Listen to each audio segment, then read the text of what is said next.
Let's begin with the loud salawat, please. Allahumma salli ala Muhammad wa ali Muhammad. We'll begin tonight's program with recitation of Holy Quran. Brother Taha. Yeah, I think.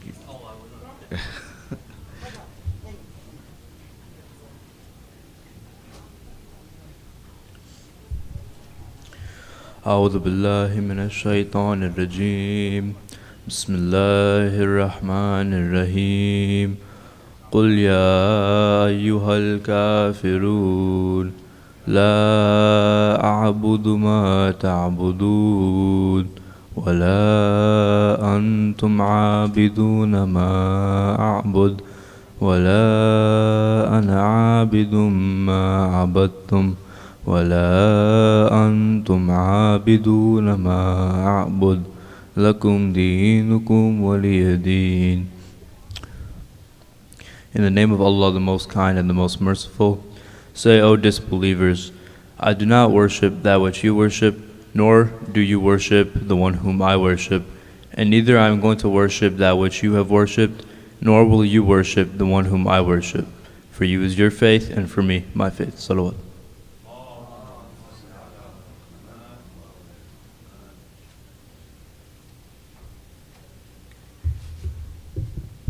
Thank you for that recitation. So I have couple of announcements. Just want to make sure. So tonight's program we're beginning actually on time because there's I know a lot of the brothers you want to attend the Tabut Majlis upstairs or at least be part of that. So we'll try to complete this program and give you guys enough time to go upstairs and prepare for that, right? I think you all know the Slido. I think, Maulana, you may have gotten some questions. I don't know. I can't tell. No. I guess that's good. That means people don't have questions. They're understanding your topic. Inshallah, that's what that means. So let's go ahead and begin. Let me just give the Slido one more time, just in case someone does have a question, because I was asked yesterday for it. So let me go ahead and bring that up again. So those of you guys who have Slido, those of you who don't, it's pretty easy. Just download the app, and then once the app is downloaded, it prompts you for a code. That code, I should have this memorized by now, is 814-3443. Shoja? 814-3443. Okay. I now invite Brother Ijaz for recitation of the Salam. You want to use this mic?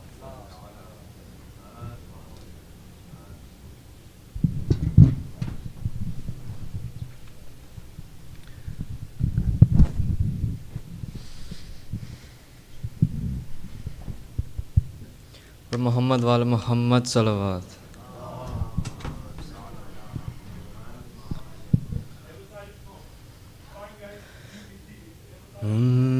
Lela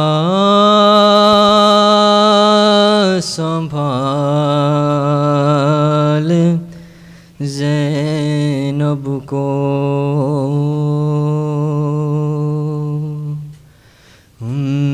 Lela संभाल ज़ैनब को ला रहा हूँ मैं लाश-ए अकबर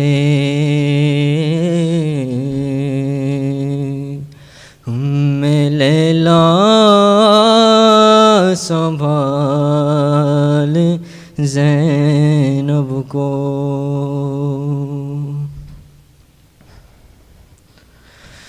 बोले होंगे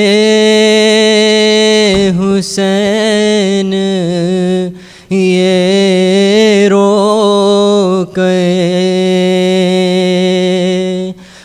मैं लैला संभाल ज़ैनब को ला रहा हूँ मैं लाश-ए अकबर मैं लैला संभाल ज़ैनब को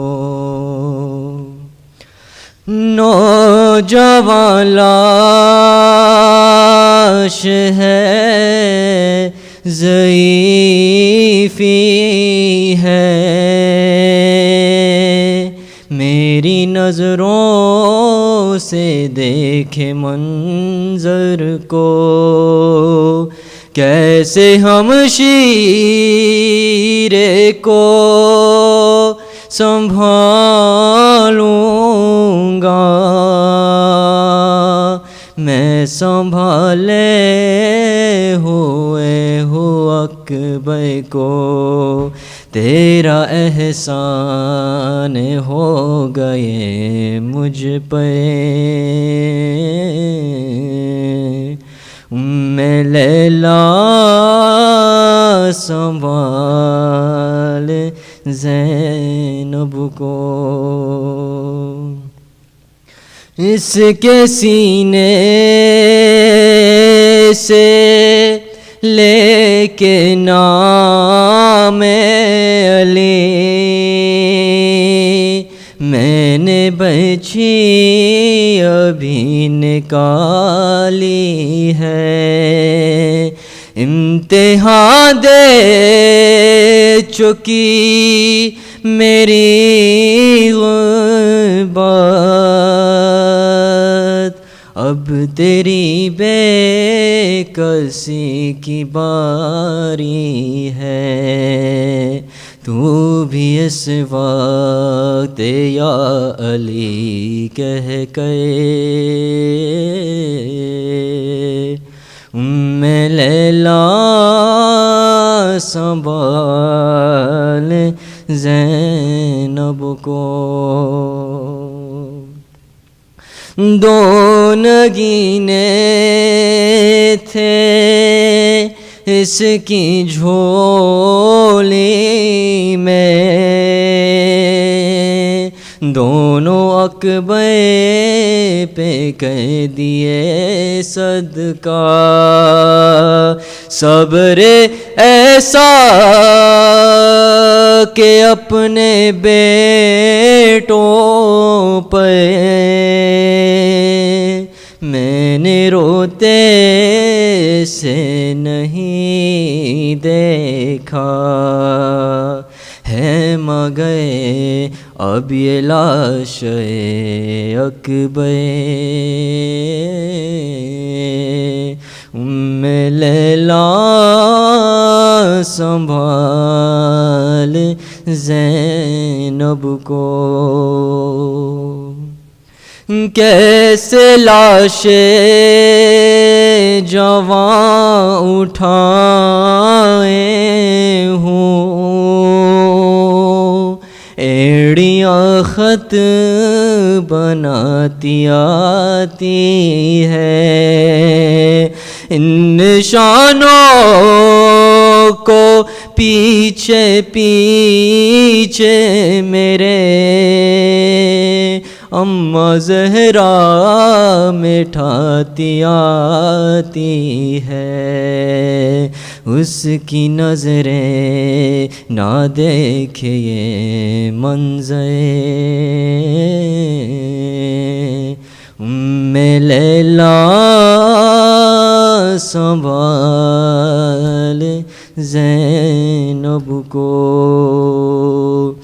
بولے ہوں گے حسین یہ رو کے، لیلا سنبھال زینب کو، لا رہا ہوں میں لاش اکبر،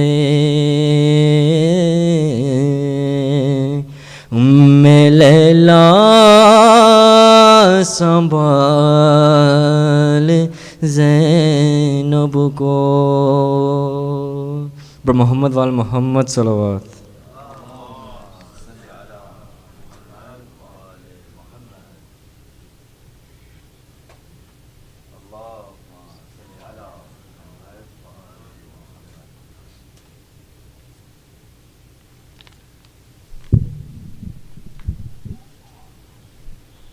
صلوات.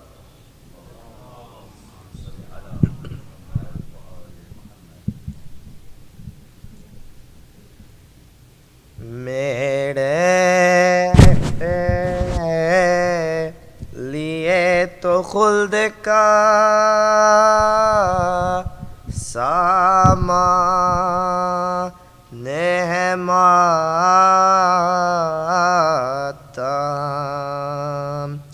میرے لیے تو خلد کا سامان ہے ماتم، دنیا میں عزادار کی پہچان ہے ماتم، اس خاص عبادت کا صلا دیتی ہے زہرا، اور ہم کہتے ہیں ماتم تو دعا دیتی ہے زہرا، میرے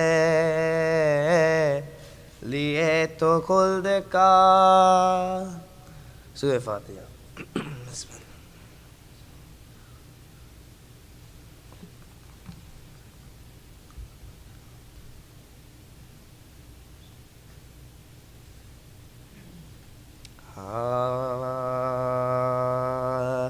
دشمن کو بھی خدا نہ دکھا اے پیسے کا داغ، دل کو فگار کرتا ہے نور نظر کا داغ، آنکھوں کا نور کھوتا ہے نور بصر کا داغ، مرنا جوان بیٹے کا ہے عمر بھر کا داغ، مرنا جوان بیٹے کا ہے عمر بھر کا داغ، یہ حال ابن فاطمہ کے دل سے پوچھئے، زخم جگر کے درد کو غائل سے پوچھئے، جب برچھی کھا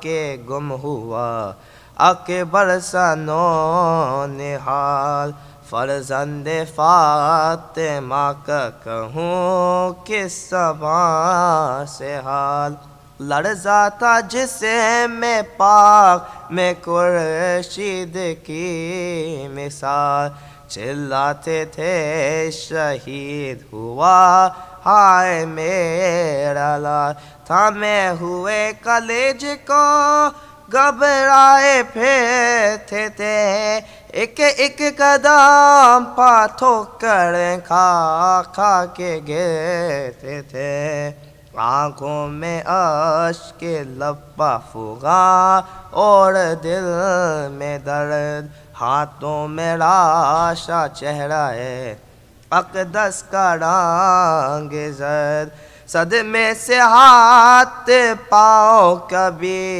گرم کبھی سرد، مثل کما کمیدہ مگر گیسوؤں پگر، دیکھی جو کوئی لاش تو گھبرا کے گر پڑے، جلدی کبھی چلے کبھی گشے کھا کے گر پڑے، ہر دم پکارتے تھے کہ اکبر کدھر گئے، اے نور چشم بانوئے بے پر کدھر گئے، مرتا ہے باپ اے میرے دل بڑھ کدھر گئے، آواز دو شبیہ پیامبر کدھر گئے، آواز دو شبیہ پیامبر کدھر گئے، اے میرے شہر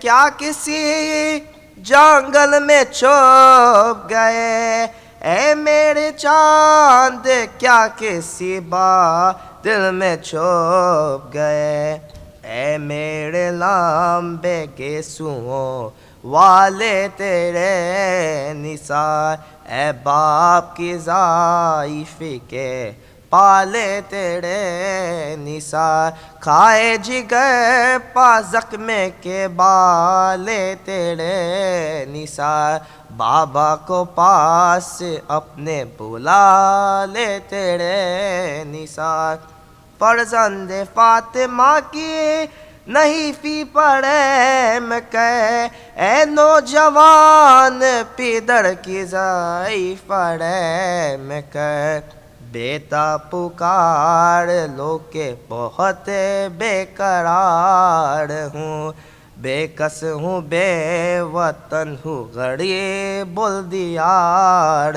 हूँ, अहले सिताम तो हंसते हैं मैं अश्के बार हूँ, आफत में मुबतला हूँ भला दो चार हूँ, आफत में मुबतला हूँ भला से दो चार हूँ, बोलो पिदर से तशना दहानी का वास्ता, सूरत दिखाओ अपनी जवानी का वास्ता, सूरत दिखाओ अपनी जवानी का वास्ता, दुश्मन को भी खुदा ना सलवा।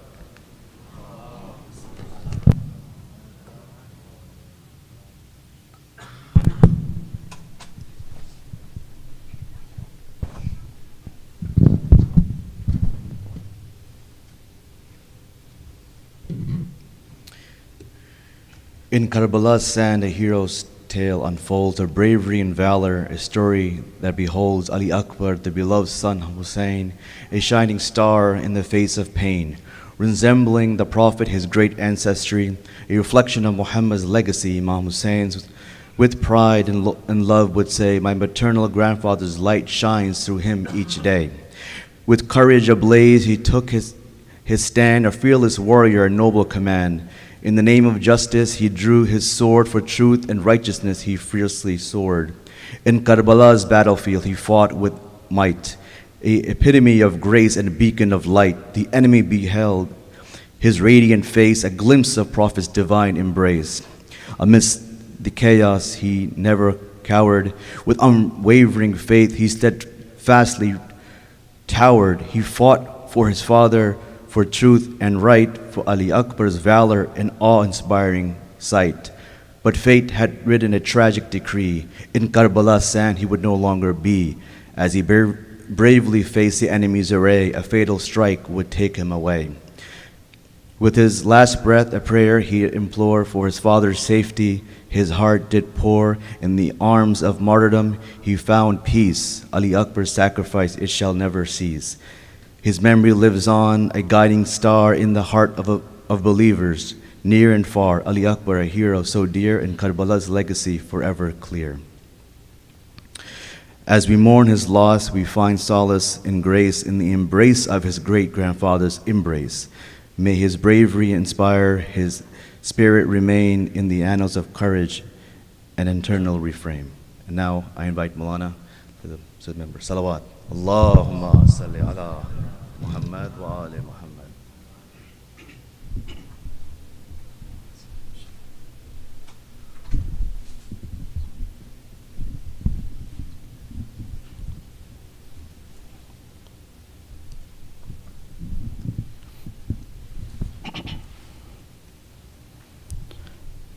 أعوذ بالله من الشيطان الرجيم بسم الله الرحمن الرحيم الصلاة والسلام على رسوله الكريم وعلى أهل بيته الطيبين الطاهرين من الآن إلى قيام يوم الدين. أما بعد، فقد قال الله سبحانه وتعالى في محكم كتابه المبين وقوله الحق: أعوذ بالله من الشيطان الرجيم بسم الله الرحمن الرحيم. يا أيتها النفس المطمئنة ارجعي إلى ربك راضية مرضية فادخلي في عبادي وادخلي جنتي. صلوات.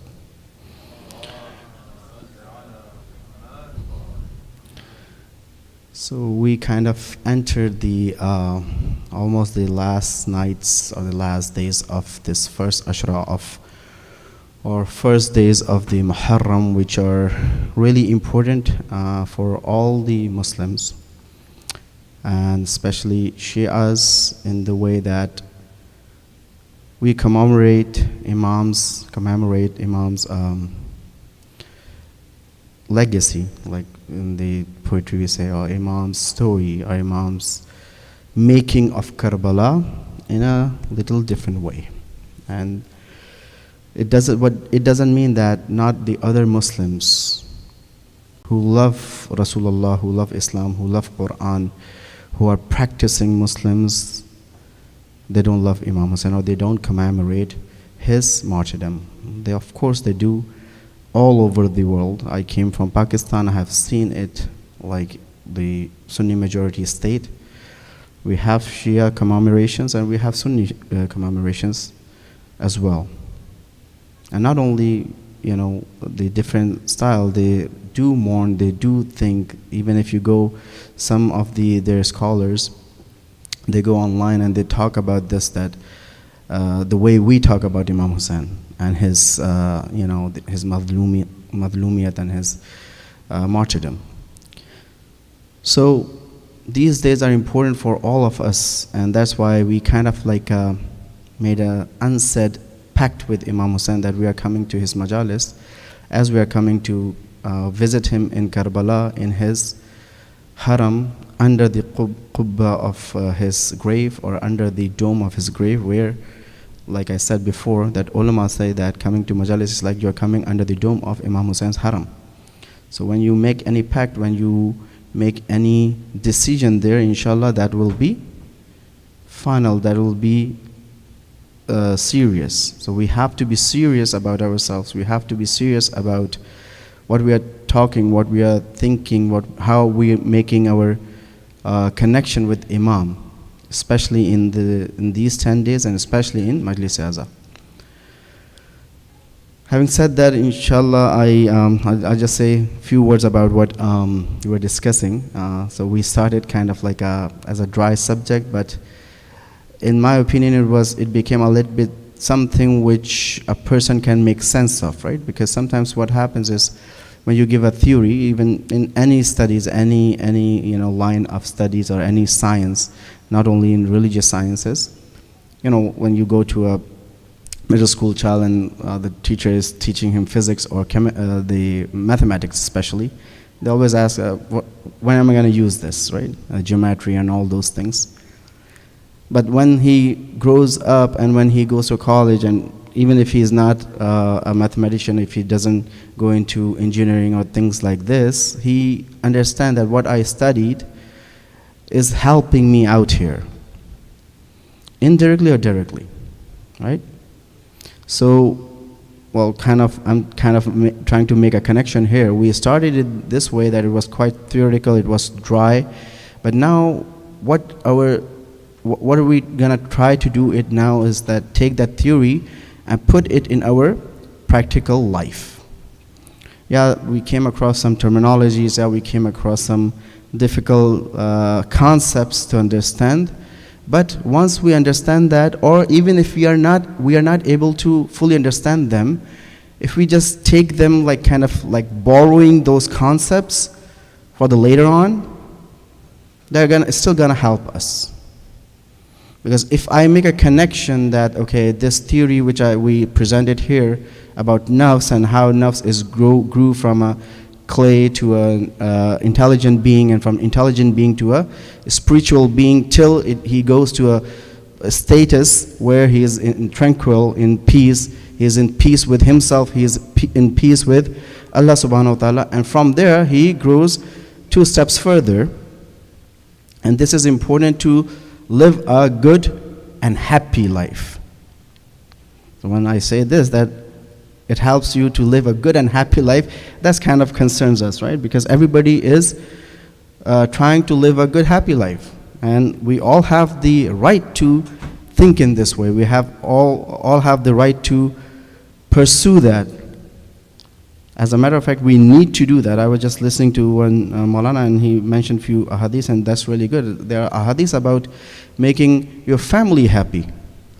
Making your family happy, bringing some gifts for them, the children and everything. Everything has a thawab there. Everything, each and everything we do in our life, it takes us towards Allah subhanahu wa ta'ala. The only problem is this, that we're kind of weak in making these connections.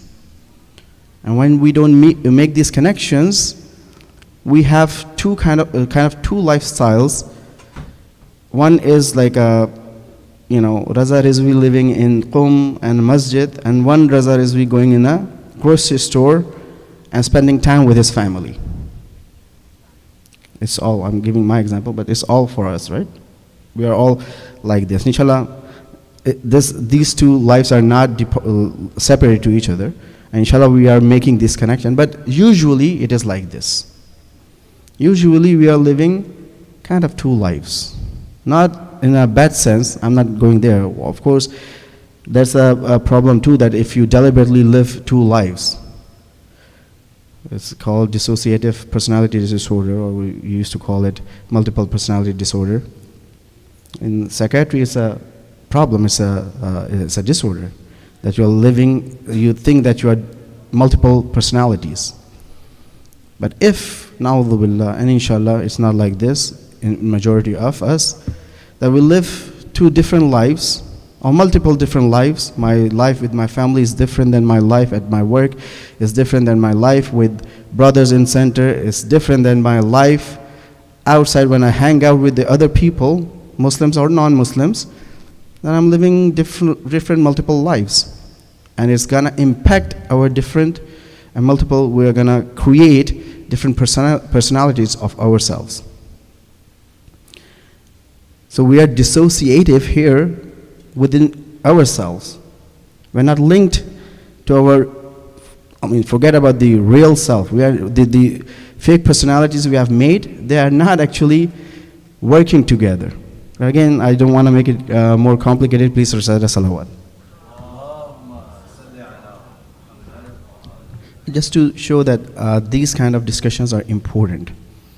If we want to build anything over this without fixing this problem, it will be destroyed. It will be destroyed.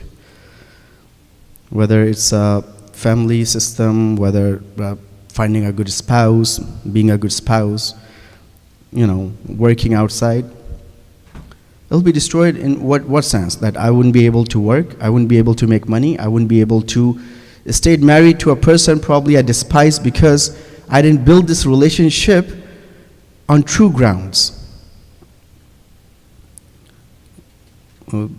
Brother Ali was saying that some children say that I'm talking about marriage. It's not marriage, it's just an example, please. So please recite a salawat. It's not a marriage seminar. Building your family depends on how true, how solid, how perfect I am within myself. And that's why these things, which we call in Farsi or Arabi, insan shanasi, actually in Farsi not Arabi or Urdu, this is insan shanasi or Islamic insan shanasi or Islamic anthropology. And we discussed this from the beginning of this thing, and we built on that, and we said that inshallah in coming days we're going to do some Imam Shanasi on the basis of this. Please recite salawat. On the basis of these grounds, right? But again, like I promised my younger brothers, that a small story, and then inshallah we go move forward with our discussion. Please recite another salawat. So that's a really short story, but it's kind of related to the sacrifice of Karbala, right? So what I'm trying to say here is this, that Rasulullah sallallahu alaihi wasallam came to a society where everybody was, if you see that, they were all self-centered and they were really, really brutal to each other. They would fight with each other on small things, like for example, my camel drank from your well, and they will fight about that for years. But then in few years, right, when after the Hijrah, we have one battle of Badr, and then the next battle was within a few years was Uhud. This is the story about Badr or Uhud. After the battle, there were two wounded soldiers of Islam. They were so wounded they were about to, take the shahad, about to die or pass away. So one soldier, they were both thirsty, because when you bleed, you become really thirsty.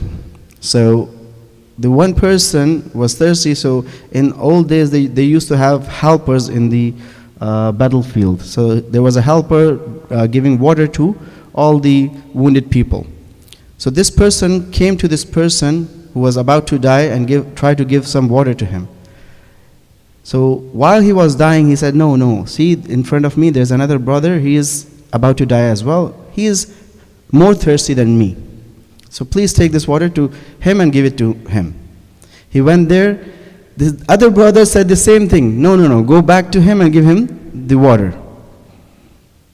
But when he came back to the first one, he passed away. And then he went to the other one, he passed away as well. Now those people who have their brain works and they generate questions, which is good, they'll say, Baba, this is kind of like a takalluf and the thing which we have in Pakistan and desi thing, and we kind of bash these things a lot here. Well, some of them are fake, but these people were not doing it for fakeness. They were about to die. You don't lie or you don't fake anything when you're dying, right? So people might say it will be better this person would have drank first and then the other person would drink it, and both would leave this world not thirsty. But even this sacrifice, a little sacrifice, is written in Allah subhanahu wa ta'ala. And it shows that these people knew, or probably they will be seeing something else close to their death, that we are going somewhere where we don't even need this water.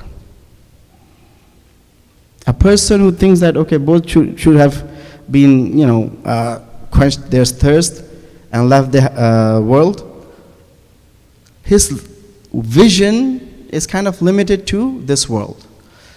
He's not seeing that, okay, even though they left, both of them left, it's a really sad story, both of them left thirsty. But it's just an intiqal. They just transferred from actually dunya, a thing, a place which is really, really low. It is low, and we are created in here, we are created from the clay, the lowest part of this earth, for a reason, inshallah. We don't have time to discuss that reason. But there's a hikmat of Allah that Allah Ta'ala has created us from this earth and clay and thin to go to Ala Illi'in, to go to Alam Malakut, to go to our spirits, to go to our ruh, which He has instilled in our bodies. We all have to go through this. Even Aima alayhimus salam, who were like Nur ala Nur, right? They were spiritual beings, but they had to come here. Anbiya alayhimus salam had to come here, live like a regular human being with the flesh and skin and blood, to show that this is how this thin and clay is important. It's gonna, when you pass these things and you realize that your reality is not your body, then the sky is the limit. Actually, there's no limit, because we go above the sky. We go to liqa Allah. In the Q&A session, some brother asked me, something was like this, that when we go there, do we stop, we get close to Allah, and do we become like Allah or something? No. For that, we need to know what Allah is. Allah is an unlimited being, right? It's infinite being. So even the ulama say that when you recite a salawat, please recite a salawat. Although Rasulullah has on the top of the humanity, when you recite one salawat, he goes one stage above that in his previous stage. Why? Because going towards Allah is infinite. He's infinite. But we have to go to some threshold where we can start this infinite journey. So now we have like 3 journeys, right? One, dunyavi journey. One is bodily journey, which starts from teen, ends up with an intellectual person, an intelligent being. Then we have a spiritual journey, which, according to what discussion we had yesterday, ends to nafse. Now you, brother, have to know this, otherwise we have to. Nafs, what was the last nafs we discussed yesterday? Please recite salawat. Those are the easy ones. Those are in my ayat I'm reading. Bismillah. Don't be shy. Say it. Ahsan, ahsan. Please recite another salawat for the brother. So we reached to the stage of marliya. What's that stage? When not only I am razi with whatever is gonna go and what's ever gonna happen to me in this world, to my body, to my spirit, to my family, to my children, but whatever I do, Allah Ta'ala would be razi for that.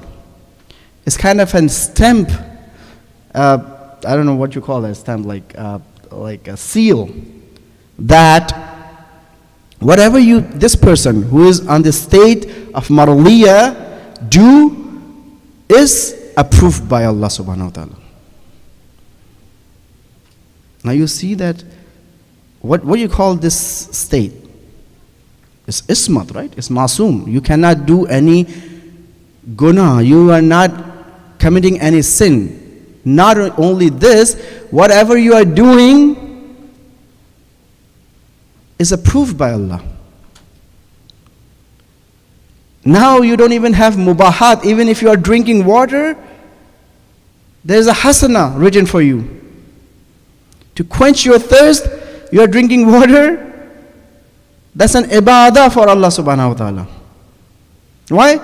Because Allah ta'ala says, okay, when you're thirsty, you drink water. I remember Allah, I thank Allah.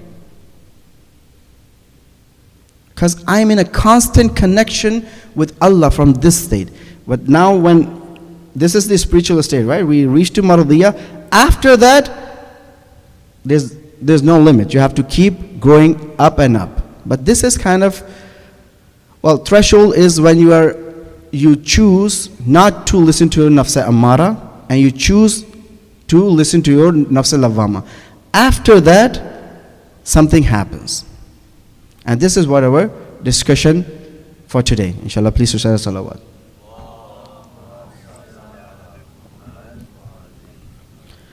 After that, the importance of Aimma alayhimus salam or Imaman comes, and we're going to discuss about a little bit of Imam Shanasi, or knowing what Imama is.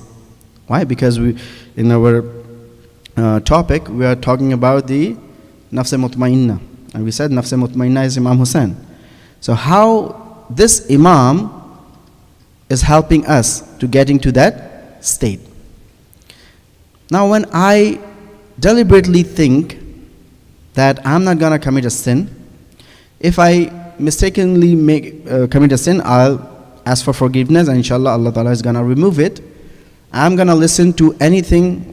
If, for example, if I want to, okay, right now I want to steal a little bit, I want to lie, it's a fib, it's not a lie, these kind of things come in your mind. No, I said, no, I'm not going to lie. Lying is haram, it's gunah kabira, I'm not going to do it. Who's saying that? The Rasul Batani or Nafs Lawwama inside you. I listen to him. Now I'm in the threshold that Imam is going to come and grasp my hand. And he's going to take me to all the other stages which we discussed yesterday. But I'll just repeat the 3 important stages. That he's going to take us to the stage of Mutma'inna and Radiyata wa Marliya. These 3 stages. Now these stages are not easily acquired, and you need to need help, although you need the help of Aimma and Allah subhanahu wa ta'ala for the stages lower than that, but specifically here, where you know, where you believe that whatever gonna happen to your life is not gonna put you down. You're not gonna fall down, whatever is gonna happen to you. That's the stage of mutmainna, right? It can now not happen unless I do the tawassul with Imam. Why? Because Imam and Anbiya alayhimus salam are appointed for this task. Now when we see that the other nufus-e mutmainna, the other souls, tranquil souls in Karbala, they were there, and a lot of ashab of Imam Hussein had their families as well, right? We were talking about this, that okay, I can give my life away, but thinking about my child whom I'm leaving behind, thinking about my wife, my sister, my mother I'm leaving behind, that's gonna keep me in distress, right? But they were not in distress. When they were saying that on Shab Ashur that we are gonna go tomorrow and we'll be killed for you, why were they not distressed about that? I can understand, okay, you get killed, you are gonna go to Jannah. That's easy. Why are you not distressed about this? What's gonna happen to your family? And you know what kind of people these are. That's not easy, brothers and sisters. That's not easy at all. At all. I mean, we cannot even fathom that feeling. You go to your work, and if you have nest, or hope that you brothers don't have nest or something where you see the video and everything, because they said they can hack this thing. I don't know, whatever alarm system you have. You have the camera in front of you at work sometimes to see what my children doing there. Right? I'm not saying that Maulana said that it's haram to have nest or this kind of camera. No, don't do that, please. Do take care of your family as much as you can. But there's a state when you say, okay, you know what? I kind of like made a deal with Allah subhanahu wa ta'ala. I give you myself, you take care of anything I am worried about. I'll be worried about what you ask me to do. I'll be worried about my namaz. I'll be worried about to be a good person, not to lie, not to steal, not to harm others. I'll worry about this, not to do ghibah of others. And I wouldn't have to worry about my children. My 18 years old is driving for the first time. Oh my God. It's like I'm gonna get a heart attack. No, Baba. No. We shouldn't be like this. Now, this is our more scared here, maybe because we don't know what's happening in this country. But I myself am like this. But what we have to do again, see, I had a point came in my mind. This majalis azhar are like namaz, right? So if I lead a namaz because I have this libas on, if I have to get the niyyah, sawab of jama'at, I have to do the niyyah of jama'at. If I do the niyyah of farada, the namaz would be jama'at, and you guys do the niyyat of jama'at, you will get the sawab of jama'at, but I wouldn't get it. So when I come to this majlis, I have the same niyyah. I'm speaking, you are listening, but we are all together in it. We have to walk this path. Right now, for probably 7 nights, I'm just speaking, you're just listening. There's some small Q&A here and there. We have to do practical walking in here. We have to grab each other's hands, help each other out, and walk to this path, because this is really difficult path. It's not that easy. But to get to this path, we can help that. After that, although there's our effort, but we need some special help from Allah subhanahu wa ta'ala, and that is imama.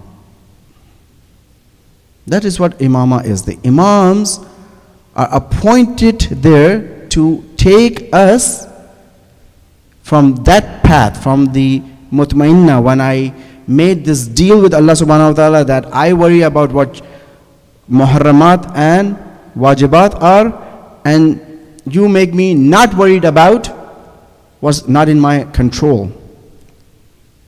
Right? I cannot have a surveillance on my 15 years old 24/7. I cannot, I shouldn't.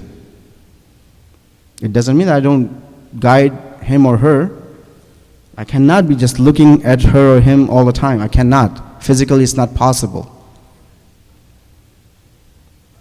So I give him or her to Allah that, okay, I did whatever you asked me. You asked me to raise her or him. I did it. After that, it's in your hands.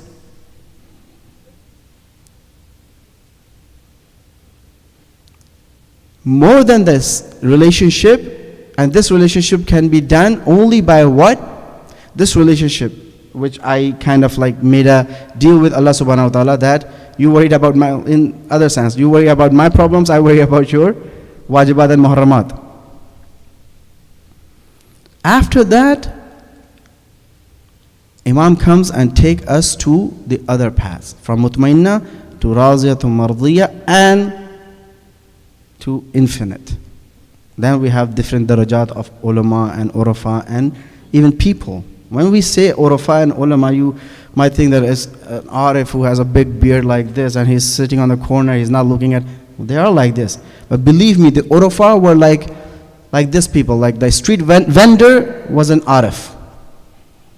A person who fixes the shoe, we call it mochi, I don't know what you call that we have something, cobbler, mashallah. A cobbler, he is an arif. He is doing the secret works of Imam Zaman alayhi salam. So, any one of us, if we are true to ourselves and try to walk this path, why wouldn't Imam Hussain help us? Why wouldn't he do that? Allah Ta'ala has created Imam Hussain. Allah Ta'ala has created Imaman for this task. So I try to make kind of an example to know the role of Imam here. Of course, inshallah, we are not going to finish all the discussion of Imamat. Probably is going to seep into the tomorrow's majlis as well. But after that, inshallah, we are going to talk about that. How can we make our souls connected and become like, get the eternal peace while living here? We say, rest in peace when we pass away from here, right? A person was not in peace in his whole life. How can he rest in peace right now? He cannot. If na'uzubillah, if I am a person who is never at peace when he's living, whatever I created with my thoughts and with my amal and with my, listening to Allah or not listening to Allah is going to come in front of me. It is more visible when I die. If I am not at peace in this world, how I'm going to be at peace in hereafter? Of course, it doesn't mean that we shouldn't say rest in peace because this is a dua, right? Like Fatiha, something that inshallah may Allah Ta'ala make it easier for you. There's nothing wrong with it. I'm just like trying to say that what peace is. We have to discover this peace in our life.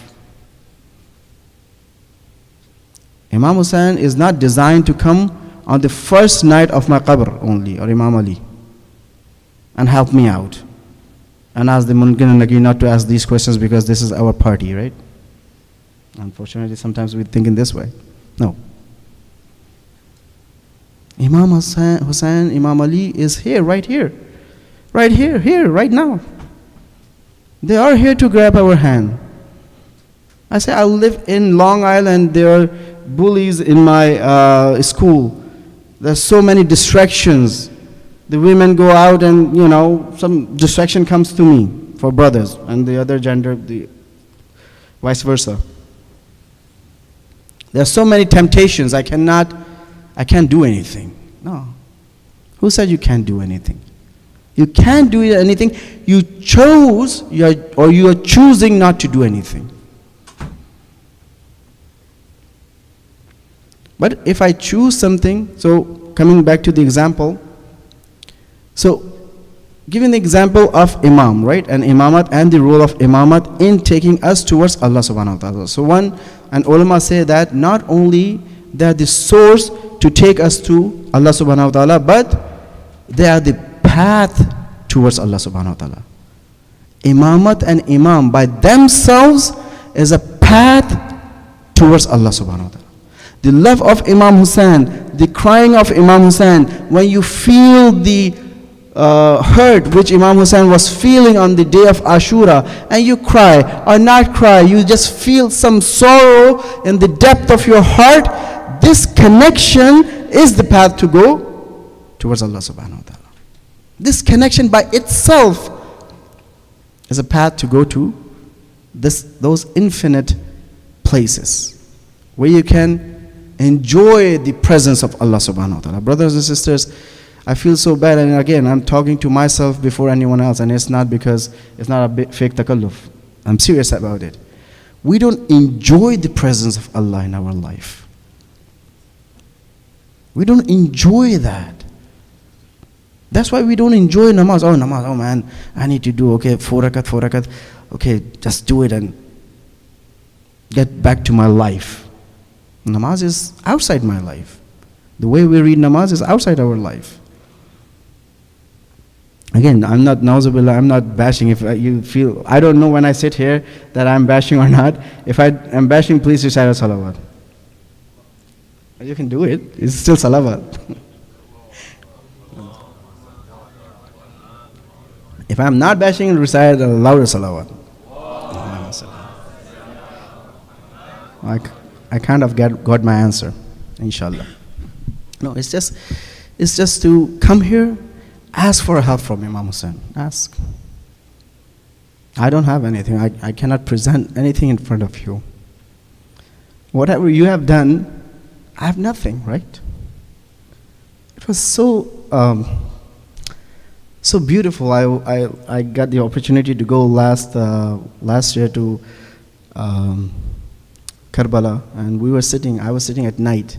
It was almost like overnight, like probably 1 or 2 o'clock. And there's an Iranian group. The Iranians are awesome in that. And this person was just sitting, saying some shair, and just talking to Imam Hussein in front of his zari. And just saying this, that, oh Hussein, I have nothing. I didn't bring anything for you. I came here empty-handed. Give it to me. This is a path to the love of Allah. Ishq Allah. So the example is this, that if I want to go for Hajj or for Umrah or for the ziyarat of Baitullah in Mecca, what I'm going to do, I have to take a flight, right? I have to take a flight, but to take a flight, I have to go to an airport or something. Because I don't have the istita'at, I don't have the capability to fly on my own across the Atlantic Ocean. So, what do? I take a taxi, or I take my own car, or I ask help from my family or friends to drop me off, and I take the flight and go to Mecca. Just keep this example in your mind, and think of this flight as getting the tawassul and getting connected to Imam and Imama. There are few places which I am not able to cross. My car is not able to cross Atlantic Ocean, but a commercial plane can. Imamat or Imama is that commercial plane. But I have to make an effort to go to that airport. That has to be done by me. So if I am waiting for a jumbo jet or 767 or something to land on my rooftop, what are you going to talk? What are you going to say about me? That my brain is not working. So if I don't make any effort to come out of my comfort zone a little bit,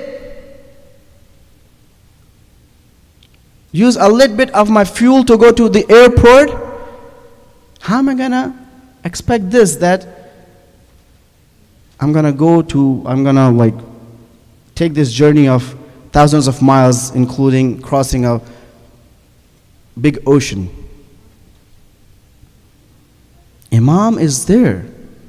Imam is waiting on the airport, just like an airplane. Well, airplane doesn't even wait for you. But Imam actually waits for us.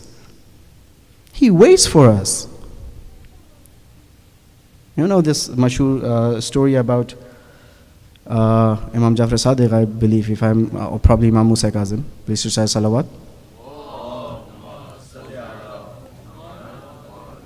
And he was passing on the street of Medina, and he heard from a house there was some music, was the sounds of a music coming from that house. So he saw one person coming out that house just to do some work, and he asked this person that who is the owner of this house? Is he a ghulam? Is he a slave or a free man? So she said, she was a slave. She said, no, I am a slave, and he's my master, so he's a free man, he's not a slave. Imam said, yeah, that's why he's doing that. Brothers and sisters, this freedom it's been instilled to us, that my life, my choice, I can do whatever I want to do.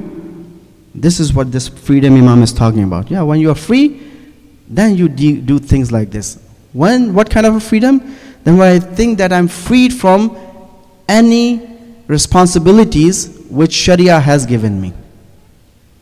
Any responsibilities, I'm freed from any halal or any haram. Then I became a person who was like this. So to complete this story, and inshallah, if na'uzubillah, we are indulged into this kind of fake freedom, we're going to do the same thing this person did. Imam said that this lady went inside. This person asked, what happened? Why did you come so late? She said, this kind of a person was walking, and he asked me a question. I answered him, and he said this. This person just came to his senses right then and there. He stood up and he ran outside, went to Imam and said, Imam, I'm so sorry. This music, this ghina, which is haram, I was doing it as a Shia, but from now on, I'm not going to do it. From now on, I have come to you. I have catch my plane to go to Baitullah.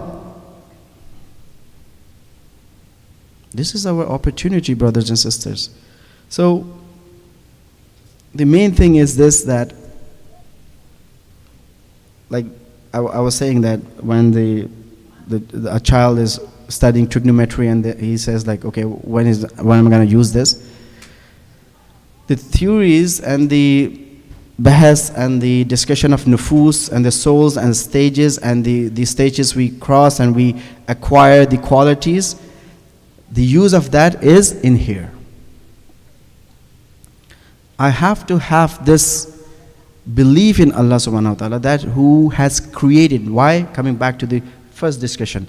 Who has created me from nothing, right? When Allah subhanahu wa ta'ala says, teen is nothing. Sand, clay, dirt is nothing. It's not living.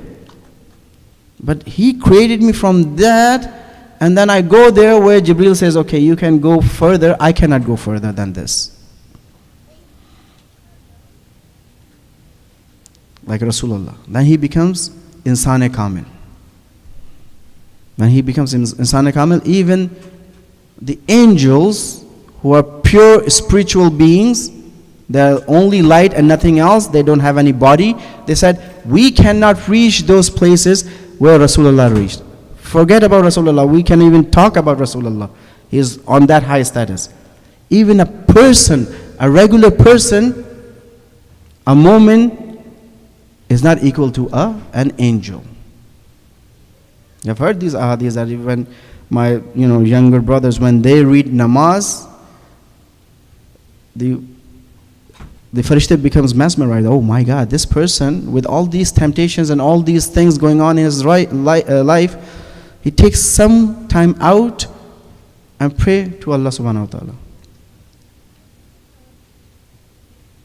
So this is the path we have to take, and alhamdulillah we have this best opportunity during the Muharram, just to kind of like I think I have some time to discuss this hadith. I'm not going to discuss it in detail, but just to give you how Imam is defining imamat, right? So there's a hadith from Imam Raza alayhi salam. This is a salawat.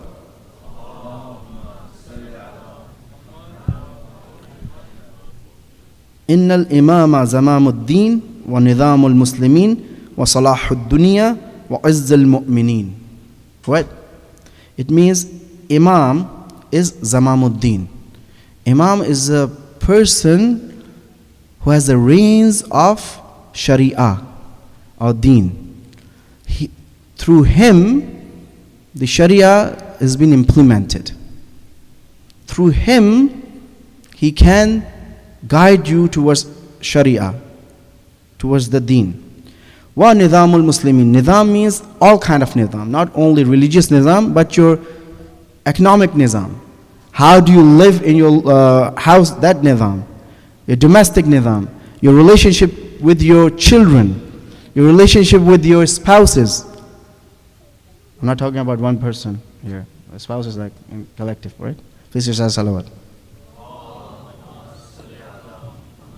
Yeah, that's why I didn't say wives. It would become a big problem here. Please recite another salawat. So the relationship between a spouse and another spouse, relationship between a brother and another brother, relationship between a brother in Iman to another brother in Iman. We are brothers and sisters. We are. It's not because I say brothers and sisters because of this. It has the dalil from hadith. Mu'mineen are ikhwan to each other. We are brothers. As a matter of fact, the ulama say that this relationship is purer and is stronger than my blood relations. This relationship of Iman. So Imam is there to run this nizam, this system of the whole society and the domestic system and the system in my house and the system of my economy and everything. وَصَلَاحُ الدُّنْيَا. That's too. That's why we don't bash dunya, brothers and sisters. When ulama say dunya is bad, is like dana, is from the dirt, is from the lower part, is in comparison to our reality. But dunya is important. Like we were talking about, that's why actually I'm pretty sure I was not able to make myself clear. That's why I started that discussion from the clay and this discussion of nafsi, nabati and havani. They're important. But staying and sticking to it, that's a problem. This dunya is a good dunya. That dunya which comes in where they said that we shouldn't be following that dunya is when you are stuck to that state. When you are just thinking of your animalistic instincts. That dunya is wrong dunya. But this dunya is like, I have to live in this world. I cannot just go in a cave and just do, ibadah and then I become like an arif. Like I said, the cobbler, the street vendors, they were orafa. They were seeing people every day more than me and you. He was working on the street. But he was closer to Allah than me and you. Why? Because he has taken his ruh, nafs to that state. وَعِزَّ الْمُؤْمِنِينَ. Because of Imam, the mu'mineen gets izzah. Imamat is this. I think that na'uzubillah, Imam and Imam Hussain and Imamat is kind of like something which is against Tawheed, against Allah subhanahu wa ta'ala. No. But what we do, sometimes that's what it looks like. Our practices are like this. We're mourning for Imam Hussain and na'uzubillah, if we're thinking in this way that, why didn't Allah help him? If it's a question, that's fine. But if it's a kind of allegation, it's kind of something that Allah was supposed to help him, why didn't he help him? Then it's a shirk, it's a problem. Then the Imam Hussain I'm mourning for, that's my mental figure, not the real Imam Hussain. Because the Imam Hussain I'm mourning for, he was satisfied there. He was in peace when all those things were happening to him.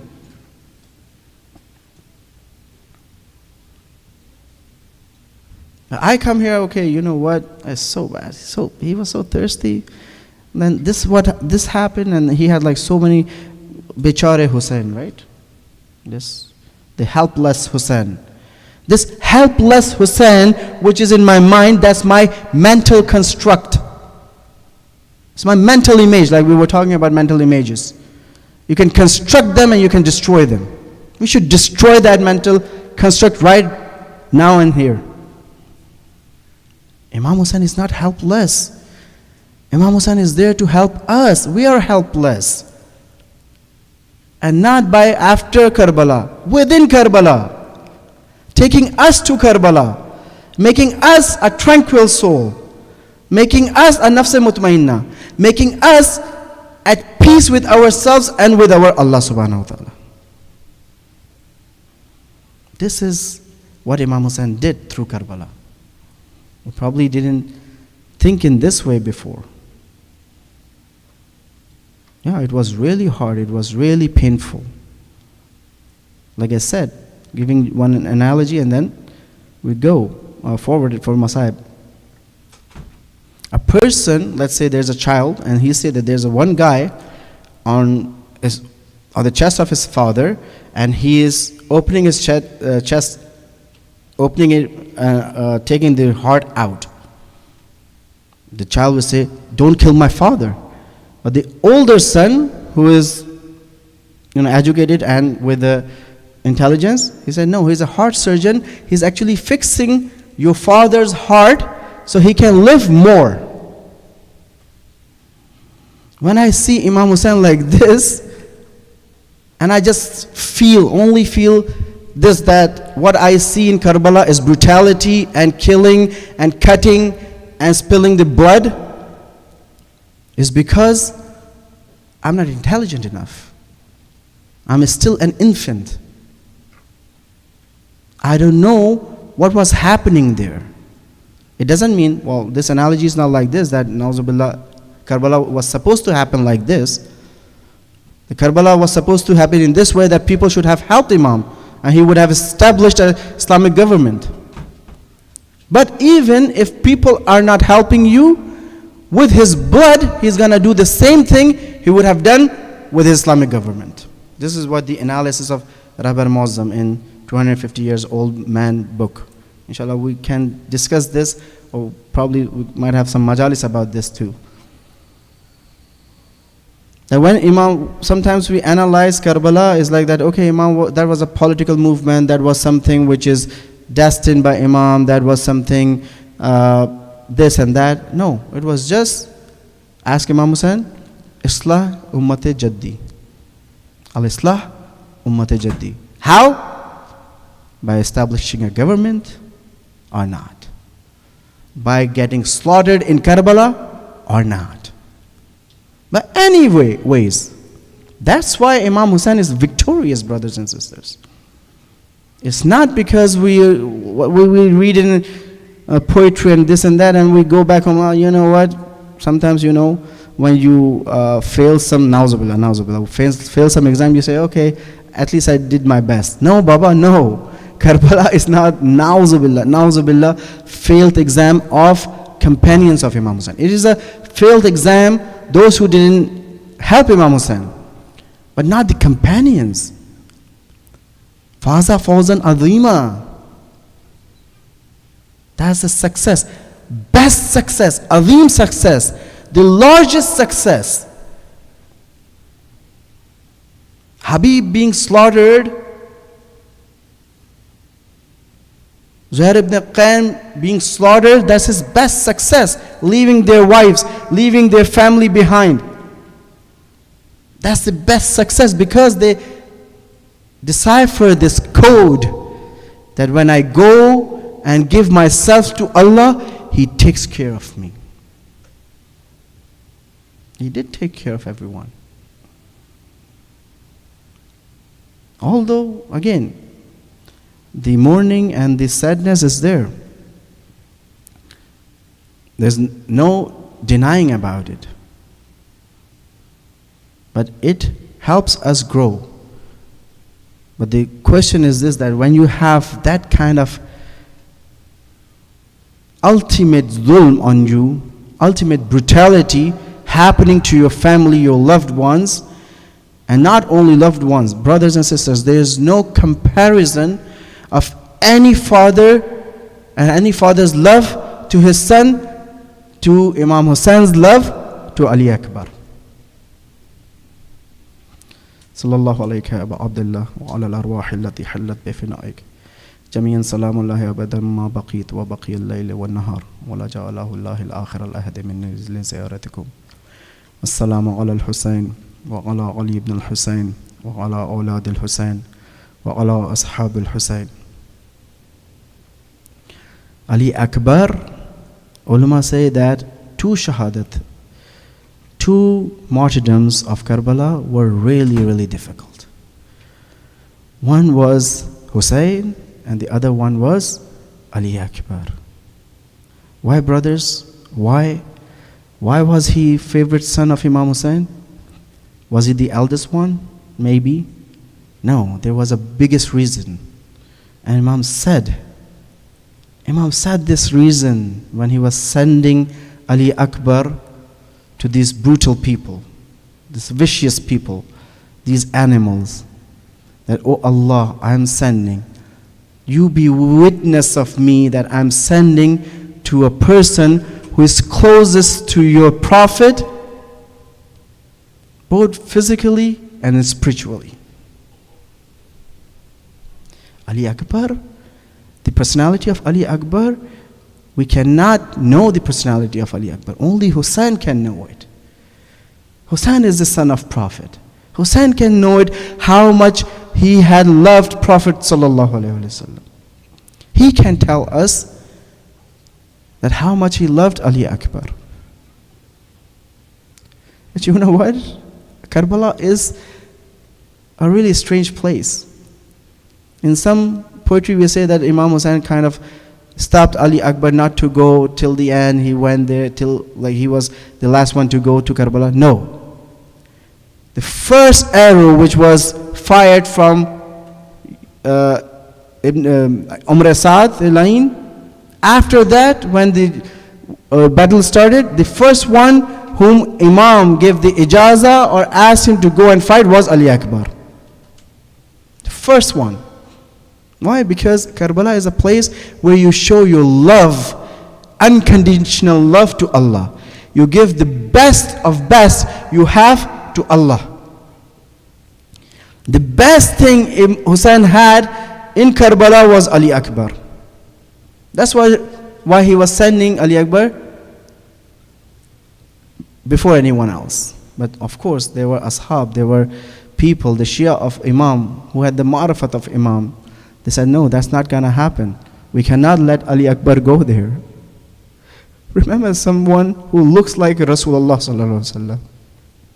Remember how much he would be loved by the companions of Imam Hussein, by Imam Hussein, by Sayyida Zainab salamullah alaiha. They wouldn't want to let him go because they knew that what's going to happen, that he's not going to come back. And that's what happened, brothers and sisters. Ulama say that Imam said, and Imam was ready to give Ali Akbar away, but at the end of the day, he was a father. When Ali Akbar, a young Hashimi soldier, a champion, when he wanted to go and fight with these people who are against his father and Islam and Sharia, he wanted to go as fast as he can. But then they said that he heard someone was trying to follow him. Ali Akbar looked behind him and he saw that his old father was coming behind him. Ali Akbar asked, Baba, why are you coming behind me? I don't know what to say to you, Ali Akbar, I don't know, but I probably think that Imam, it was so difficult for Imam Hussein to let you go. When Ali Akbar was going, they said that Imam asked him to at least keep looking at him so he can keep doing the ziyarah of Rasulullah. Ali Akbar went there, he fought like a champion, he killed so many bad people there. But again, at the end of the day, he was the only one soldier. He killed so many people, he came back to Imam Hussein and he said, "Oh my father, this thirst is killing me." I believe, knowing personality of Ali Akbar was not this, that he wanted to quench his thirst. He wanted to get some water so he can fight better. He can repel these enemies away from his father. Ali Akbar went back there because Imam said, "Ali Akbar, I don't have water to give to you right now. Inshallah, go there and your Nana, your grandfather, is gonna give you Hawd al-Kawthar." Ali Akbar goes there, he fights again. But then there's a spear comes and pierces the chest of Ali Akbar.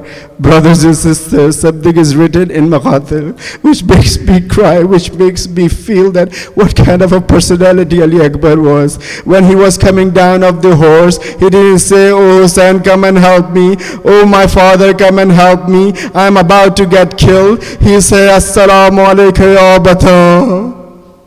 Ya Bata alayka minni salam." "Oh my father, take my last salam." Ali Akbar was just saying salam to Hussein. I don't know why he asked Hussein to help him. He was so concerned about Imam Hussein. He didn't want to see Imam Hussein coming near to enemies in front of him. And they said that his body fell forward on the back of the horse, and the horse was not able to go towards Imam Hussein, but he went towards the enemies. And when his body was covering the back of the horse, all the people, all the ashqiya, all the enemies took their swords out, took their knives out, and they started cutting Ali Akbar's body. They said, Baqatil, that when Ali Akbar came down, his body was divided into many pieces. And after Asra Ashura, in front of his mother, while the mother was seeing, the people were coming to the cutted body of Ali Akbar. They were cutting the head of Ali Akbar off that body. Salatu wa salamu ala Rasulullah. Salatu wa salamu alayka ya Amir al-Mu'mineen. فَسَيَعْلَمُ الَّذِينَ ظَلَمُوا أَيُّ مُنْقَلَبٍ يَنْقَلِبُونَ. Matem Hussein.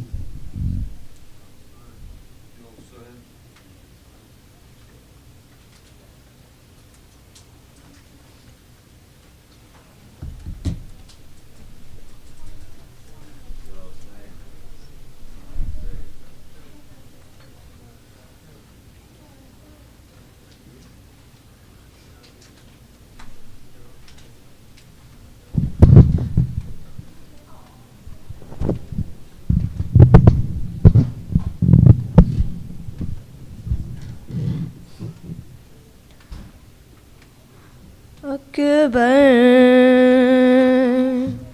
mera seher wala Akbar, Akbar, mera seher wala Akbar, Akbar, mera seher wala Akbar. Zakhme dil ke टिकाऊं मैं कैसे, ज़ख्म दिल के टिकाऊं मैं कैसे, तेरा लाशा उठाऊं मैं कैसे। अकबर मेरा शहर वाला अकबर, अकबर मेरा शहर वाला अकबर। लाश अकबर पे शाह जब पहुँचे, दिल को हाथों से ताम कर बोले, तेरे फुरकात नए अली अकबर, आग दिल में मेरे लगा दी है, आग दिल की पूजाऊं मैं कैसे, आग दिल की पूजाऊं मैं कैसे, तेरा लाशा उठाऊं मैं कैसे। अकबर میرا سحر والا اکبر اکبر میرا سحر والا اکبر تو ہے کریل جوان اے بیٹا باپ تیرا ضعیف ہے کتنا نور آنکھوں کا ہو گیا رخصت مجھ کو آتا نہیں نظر خیمہ لے کے خیموں میں جاؤں میں کیسے لے کے خیموں میں جاؤں میں کیسے تیرا لاشا اٹھاؤں میں کیسے اکبر میرا سحر والا اکبر اکبر میرا سحر والا اکبر جس نے 18 سال پالا تھا کیسے دیکھی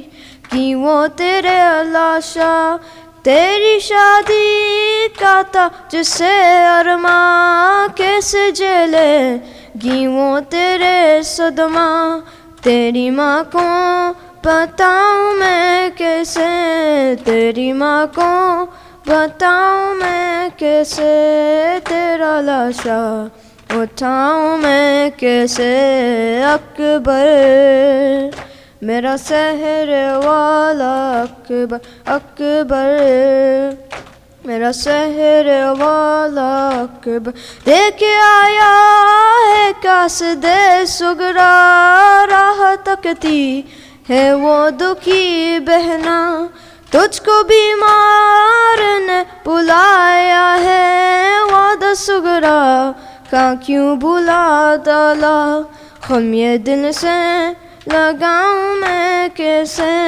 غم یہ دل سے لگاؤں میں کیسے تیرا لاشا اٹھاؤں میں کیسے اکبر میرا سحر والا اکبر اکبر میرا سحر والا اکبر باہی بہنوں کا ہے عجب رشتہ جس کا ثانی کہیں نہیں ملتا رو کے سگرا نے یہ لکھا اکبر ایک دکھیا کی لاج رکھ لینا مر گیا تو بتاؤں میں کیسے مر گیا تو بتاؤں میں کیسے تیرا لاشا اٹھاؤں میں کیسے اکبر میرا سحر والا اکبر